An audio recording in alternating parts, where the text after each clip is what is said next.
कृषि में ऐसी फसलें ही नहीं बल्कि बागवानी भी शामिल है जिनके मार्फत अब किसान अच्छी आमदनी कमा रहे हैं। सरकार कहती है कि किसानों की आय दोगुनी होनी चाहिए, लेकिन अगर किसान बागवानी करता है तो उसकी आय दोगुनी ही नहीं बल्कि उस 4 से 5 गुनी हो जाती है। ऐसा कर दिखाया है आनंद मिश्रा जी, जिनको लेमन मैन कहा जाता है। हमारे साथ खड़े हैं और बगल में देख सकते हैं कि किस तरह से गेट पे लिखा हुआ है लेमन मैन। पूरे रायबरेली ही नहीं, पूरे उत्तर प्रदेश में इनको लेमन मैन के नाम से बुलाया जाता है, क्योंकि इन्होंने नींबू की खेती से वो कर दिखाया है जो दूसरे किसान नहीं कर सके हैं। आइए हम दिखाते हैं कि किस तरीके से इनकी नींबू की खेती का मॉडल है और कौन सी वैरायटी की नींबू की खेती करते हैं। अगर कोई किसान नींबू की खेती करना चाहता है तो वो कैसे इनको फॉलो करेगा, कौन सी वैरायटी लगाएगा और कितनी कॉस्ट आएगी, एक पूरा गणित समझाते हैं। आइए, तो ये है पूरा नींबू का बाग, 2 एकड़ का एरिया है और इस एरिया में करीब 400 से अधिक पेड़ हैं। अलग अलग तरह की वैरायटी है। उस वैरायटी के जो नींबू हैं उनकी अलग खासियत है, अलग डिमांड है और एक पेड़ से तकरीबन मान के चलिए 25 से 30 किलो की पैदावार होती है। नींबू चूँकि साल भर में 2 बार क्रॉप निकलती है और पूरे साल में अच्छी खासी पैदावार है। कोई पेड़ ऐसा भी है कि जो 40 से 50 किलो तक नींबू का उत्पादन देता है। तो क्या है इसका पूरा गणित, हम समझते हैं लेमन मैन से। आनंद जी नमस्कार। नमस्कार जी। बताइए ये मॉडल कैसे आपने बनाया, कैसे आप पहले क्या कर रहे थे और कैसे आपको ये बागवानी करने का विचार आया, कहाँ से वैरायटी का चयन किया आपने और किस तरीके से फॉलो किया और कितना खर्च आया था आपको?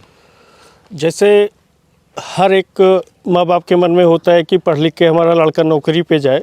कोई भी माँ बाप ये नहीं चाहता कि हमारा लड़का खेती करे। हम भी पढ़ लिख करके नौकरी करने गए लेकिन मन नहीं लगा।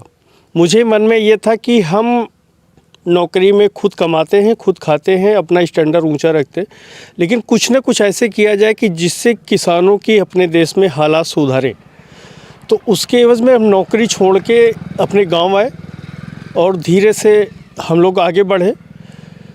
अगल बगल के जनपदों में सर्च किया कि हम लोग क्या कर सकते हैं। तो ये समझ में आया कि कहीं मलिहाबाद में गए सर्च करने, वहाँ पे आम की बाग है, कहीं अमरूद की बाग है, कहीं केला लगता है, कहीं पेपरमेंट लगता है। तो हमें अपने आसपास के जनपद में नींबू की बागवानी नहीं दिखी, तो हम नींबू की बागवानी की तरफ गए और पौधे खरीदे, पौधे की रोपाई की, अपने कृषि वैज्ञानिकों से संपर्क में रहा, कृषि विभाग से संपर्क में रहा, KVK जो है हमारा कृषि विज्ञान केंद्र रायबरेली, उद्यान विभाग का काफ़ी सहयोग मिला। हम अपने पौधों को डेवलप करने में सक्षम हुए और अच्छी बागवानी तैयार किया। तो बागवानी जब तैयार किया आपने तो क्या क्या आपने फॉलो किया, कौन से नियम फॉलो किए, कौन सी बीज का चयन किया? क्योंकि सबसे बड़ी चीज़ होती है कि बागवानी में किस्म का चयन करना, और किस्म का आपने अगर अच्छा चयन कर लिया तो आप क्या समझ लीजिए कि जो एक मुनाफे का मॉडल है वहीं से तैयार होता है। हमने जो शुरुआत में चयन किया वो सीडलेस थाई नींबू है। इसकी खासियत ये है कि इसके अंदर जूस काफ़ी होता है और नींबू जूस के लिए ही जाना जाता है। इसके अंदर बीज नहीं होता, अच्छा उत्पादन होता है। साथ में हम लगभग 7 तरह की नींबू की वैरायटी पे काम करते हैं और कुछ मौसमीज़ भी हैं जिस पे हम काम करते हैं। तो जो किसान भाई हैं जो भी नींबू की बागवानी लगाते हैं या लगाने के इच्छुक हैं, सबसे पहला काम उनका नर्सरी का होता है। पौधे स्वस्थ होने चाहिए, अच्छे ढंग से होने चाहिए और इस हिसाब से लाइन बनना चाहिए जो पूर्व से पश्चिम की तरफ हो, जिससे कि पर्याप्त मात्रा में उन्हें हवा, सूर्य की रोशनी मिल सके और उनके पौधे अच्छे से डेवलप हो सके। चूँकि अपने यहाँ का जो क्लाइमेट है वो काफ़ी वैसा है, कभी बरसात है, कभी सर्दी है, कभी तेज़ हवाएं हैं, आंधी चलती हैं, तो वो हवा क्रॉस हो जानी चाहिए। इस हिसाब से उनकी लाइनिंग रखना चाहिए। और पौधे जो हैं कम से कम 1 से 1.5 फुट नीचे उनको दबाना चाहिए ज़मीन के अंदर। वो ज़मीन के अंदर जब दबाते हैं तो वो पौधे हवा में गिरते नहीं हैं। शुरू में हमें अंदाज़ नहीं था, हमारे कई सारे पौधे गिर गए हैं, लेकिन ये ध्यान रखना चाहिए किसान भाइयों को। अच्छा, जैसे आपने ये वैरायटी का चयन किया तो अब जैसे ये वैरायटी बगल में लगी हुई है, देख रहे हैं अमरूद का, अरे नींबू का साइज़ भी काफ़ी अच्छा है, क्योंकि काफ़ी पके हैं, काफ़ी बड़े हैं, और चूँकि सीडलेस है तो इसमें जूस भी काफ़ी होगा। तो इस वैरायटी को कहाँ से आपको मिला? ये इसकी ओरिजिन थाई वैरायटी थाईलैंड है, लेकिन हमें ये नर्सरी से हमने मंगाया इसको, बनास की नर्सरी से, वहाँ से ये रोपित किया गया है यहाँ पे। जी। तो उस समय जब आपने रोपित किया तो ये कितने का एक पौधा पड़ा था और आपने कितना डिस्टेंस मेंटेन किया? हमारा जो डिस्टेंस है वो 10 बाई 20 है, और पौधा जो हमें मिला था वो लगभग 200 रुपये का एक पौधा हमें मिला था। जी हाँ। तो कुल कितने पौधे लगाए हैं आपने 2 एकड़ में? ये लगभग 400 प्लस पौधे हमारे हैं। जी। तो 400 प्लस पौधे हैं। तो देख सकते हैं कि किस तरीके से गुच्छों में ये नींबू लगा है। अभी इसकी हार्वेस्टिंग चालू है, और इस हार्वेस्टिंग की स्थिति में ये स्थिति है, तो आप देख सकते हैं कि जैसे ये मेरे हाथ में नींबू है, और हालांकि ये हार्वेस्ट होने के करीब में है। बहुत से नींबू ऐसे भी हैं जो पूरी तरीके से पक चुके हैं, जैसे में ये है। इसका साइज़ देख सकते हैं कि सामान्य नींबू के मुकाबले जो बाज़ार में देसी नींबू बिकता है उसके जस्ट डबल है। सीडलेस है तो इसमें पर्याप्त मात्रा में इसमें रस भी है। तो क्या खासियत है इस नींबू की, थोड़ा सा और विस्तार से बताइए आप आनंद जी। ये जो नींबू है जिसे आप अभी देख रहे हैं, ये बारिश की बाद का फसल तैयार हुआ है। जब ये गर्मी में आएगा तो इसका साइज़ कागजी नींबू के बराबर होगा। उस समय इसमें पानी की मात्रा कम होगी, लेकिन जूस भरपूर अभी भी है, और उस समय भी इसके अंदर जूस रहेगा। जी। सीडलेस कहते हैं, तो सीडलेस का मतलब इसमें एक भी बीज नहीं मिलता है? नहीं, आपको मैं दिखाता हूँ जस्ट। जी। आइए फॉर्म पे आपको दिखाता हूँ मैं। ये नींबू जस्ट अभी काटा हुआ है। आप देखेंगे तो इसके अंदर एक भी बीज नहीं होगा, और जूसी काफ़ी रहता है। ये इसको ऐसे दबाएंगे जूस निकलना चालू हुआ है।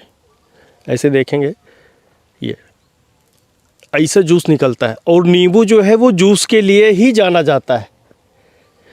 नींबू की खासियत वो जूस से ही होती है। तो अभी का इसका साइज़ बड़ा है, और ये मैं आपको बता दूं कि जो इसकी हार्वेस्टिंग है, हमारे यहाँ एक त्यौहार होता है खिचड़ी का 14 जनवरी को, उसके पहले 10 से 14 के बीच में पूरा नींबू ये सेल आउट हो जाएगा। एक भी नींबू हमारे बाग में आप 15 तारीख को आएंगे तो नहीं बचेगा। ये कहाँ कहाँ जाता है नींबू, और कैसा, क्या बाज़ार में दिक्कत नहीं होती बाज़ार खोजने में आपको? नहीं, बाज़ार में कोई दिक्कत नहीं है। बाज़ार इसका अच्छा है, और जो हर ज़िले में गवर्नमेंट्स ने मंडियां बना रखी हैं नींबू की। नींबू की बोलेगा तो फल मंडी हर ज़िले में है, और आप वहाँ पे किसी भी व्यापारी से आप कांटेक्ट कर सकते हैं, और आपका नींबू सेल आउट हो जाएगा। एवरेज एक रेट क्या मिलता है? एवरेज रेट आपको 40 रुपये पर किलो के हिसाब से मिलता है। 4000 रुपये क्विंटल मिलता है। अच्छा, इसी साल अभी गर्मियों में काफ़ी रेट महंगा हो गया था, 250-300 तक चला गया था। क्या इसका फ़ायदा मिला था आपको? हाँ, इसका फ़ायदा हमें मिला था। हमने भी कम से कम 150 रुपये में कुछ फल बेचे थे। जो पिछली बार का रेट था वो कुछ कम में गया है, लेकिन ऑन एवरेज अगर आप देखेंगे तो 40 रुपये केजी का रेट हमारा गया हुआ है। अच्छा, बहुत से किसान ट्रेनिंग लेने के लिए भी आते हैं, और आप भी उनको ट्रेनिंग देते हैं, पूरे यूपी में घूम घूम के ट्रेनिंग देते हैं। तो उसमें जैसे आपने ड्रिप मॉडल अपनाया हुआ है कि ये सिंचाई के लिए, और तो किसानों को क्या टिप्स देना चाहेंगे?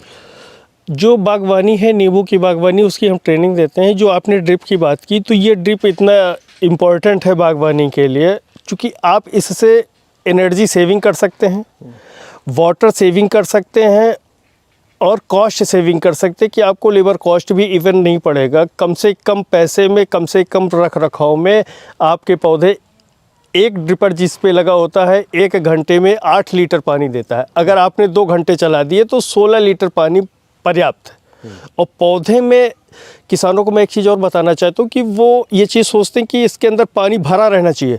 पानी भरने की ज़रूरत नहीं है, सिर्फ नमी की ज़रूरत है, जो ये ड्रिपर के माध्यम से अच्छे ढंग से आप कर सकते हैं। अच्छा, ये एक आपने सिंचाई के लिए बढ़िया बात बताई। दूसरी चीज़ ये है कि अगर किसान कहता है कि नींबू की बहुत सी वैरायटी हैं, तो ये वैरायटी ही क्यों उसका चयन करे, और ये अगर चयन करता है तो उसको नर्सरी, जैसे आप बनारस से लाए, तो क्या आप भी नर्सरी उपलब्ध कराते हो? जी, हमने इस वैरायटी को लगाया है क्योंकि इस वैरायटी को यूपी में बहुत कम लोगों ने लगाया है और हमें मार्केट भी मिली हुई है। लोग देसी नींबू लगाते हैं, हमारे पास भी 7-8 तरह की वैरायटी है, जिसमें NRCC 8 है, प्रमालिनी है, वो भी दिखाएंगे अभी आपको मैं दिखाता हूँ आगे, और के लाइम है। इस तरह के देसी वैरायटीज़ हैं, कागजी रस भरी वैरायटीज़ हैं, और लगभग कुछ फ्लावरिंग के स्टेज में है, फ्रूटिंग के स्टेज में है, और कुछ अभी डेवलपिंग स्टेज में है, लेकिन अच्छी वैरायटी हैं। अच्छा, एक चीज़ और बताइए, किसानों के मन में ये भी रहता है कि वो जब कोई किस्म लगाते हैं तो वो ये सोचता है कि कितनी जल्दी उसकी कमाई शुरू हो जाएगी, कितनी जल्दी उसमें पौधे में फल आना शुरू हो जाएगा। तो थोड़ा सा इसके बारे में बताइए कि जब आपने इसकी नर्सरी मतलब इसकी बागवानी शुरू की तो कब से इसमें फल आना शुरू हो गया? जब हमने लगाया तो इसमें दूसरे साल से फल आना चालू हो गया, लेकिन जो देसी वैरायटी जिसे आप कागजी कहते हैं, उसमें आपकी बाग को कमर्शियल लाने में 4 साल लगेगा। तो तब तक किसान सह फसली भी कुछ ले सकते हैं, या कि कुछ पौधे उसमें ऐसे लगा सकते हैं जो हर दूसरे तीसरे साल से फल आना लगे, तो उनको ज़्यादा दिक्कत नहीं होगी। कौन कौन से सह फसली में क्या कर सकता है इसमें? सह फसली में आप हल्दी लगा सकते हैं, अदरक लगा सकते हैं, शुरुआत के टाइम में आप चना मटर भी लगा सकते हैं जी। अच्छा, ऐसे फिर बाद में ये स्थिति कब हो जाती? 4-5 साल बाद में सह फसली कर सकता है? बाद में आप केवल ऐसी फसल का चुनाव कर सकते हैं जो छाया में हो जाए, जैसे हल्दी है, हल्दी छाया में होती है, अदरक छाया में होती है, वैसा आप कर सकते हैं। बहुत से लोग ये भी कहते हैं कि नींबू से कुछ मतलब जब नींबू गिरते हैं, इसकी पत्तियां गिरती हैं, तो इसमें क्या है कि थोड़ा सा इसका रोल जो है वो एसिटिक होता है, तो इस वजह से क्या नुकसान करता है, इसलिए बहुत सारे इसके साथ में खेती नहीं, सब्जियों की खेती नहीं हो पाती। क्या ऐसा है? नहीं, ऐसा नहीं है। जो भी पत्तियां गिरती हैं, पतझड़ होता है, आप देखेंगे कई सारे पौधों में है हमारे, तो वो डिकम्पोज होता रहता है। ये कुदरत का नियम है, वो पत्ती गिरेगी, ज़मीन में मिलेगी और डिकम्पोज हो जाएगा वहाँ पे जी, नुकसान नहीं करता। अच्छा, तो ये है एक सक्सेस मॉडल। आनंद मिश्रा जी हैं, जिनको लेमन मैन कहा जाता है। इन्होंने नींबू की खेती में वो कर दिखाया कि जो और भी किसान अब करना चाहते हैं, इसीलिए इनके पास किसान अब खूब आ रहे हैं और इनको ये मुफ्त ट्रेनिंग देते हैं, यहाँ तक कि सरकार के द्वारा इनको बड़े बड़े सम्मान भी मिले हैं। हम आइए आपको बाग दिखाते हैं कि किस तरीके से बाग की डिज़ाइन है। तो आप देख सकते हैं कि ये अलग अलग तरह के पौधे हैं, कुछ नए पौधे भी हैं, कुछ पुराने पौधे भी हैं। ये उस तरह का पौधा है जो थाई वैरायटी का ही है, साइज़ इसका बड़ा है, गर्मी में छोटा हो जाता है, लेकिन इसमें भरपूर फलत है और अलग अलग तरह की है। सहफसली खेती भी इन्होंने बताया है कि बगल में देख सकते हैं कि किस तरीके से इन्होंने खेती के साथ साथ कुछ और भी पौधे लगाए हैं, जिसमें हल्दी भी शामिल है। तो ये मॉडल अपना के निश्चित तौर पे फ़ायदा ले सकते हैं। आनंद मिश्रा जी पूरे साल में करीब 2 हेक्टेयर से करीब 8 से 9 लाख रुपए की शुद्ध बचत हो जाती है, जबकि इसमें और भी खर्चे शामिल हैं। तो ये मॉडल अगर किसान अपनाता है तो फ़ायदे का मॉडल है। नींबू का एक पौधा अगर सही ढंग से केयर किया जाए तो 20 से 25 साल तक उत्पादन देता है और उसमें और कुछ करने की ज़रूरत नहीं है। तो ये एक अच्छा मॉडल है। इतना गेहूँ, धान या दूसरी फसलों में आपको फ़ायदा नहीं मिलेगा। धर्मेंद्र सिंह, किसान तक, रायबरेली। अगर ये वीडियो आपको पसंद आया है तो इसे लाइक ज़रूर करें। अगर चैनल अभी तक सब्सक्राइब नहीं किया है तो कर लें और नोटिफिकेशन पाने के लिए बेल आइकन भी दबा दें।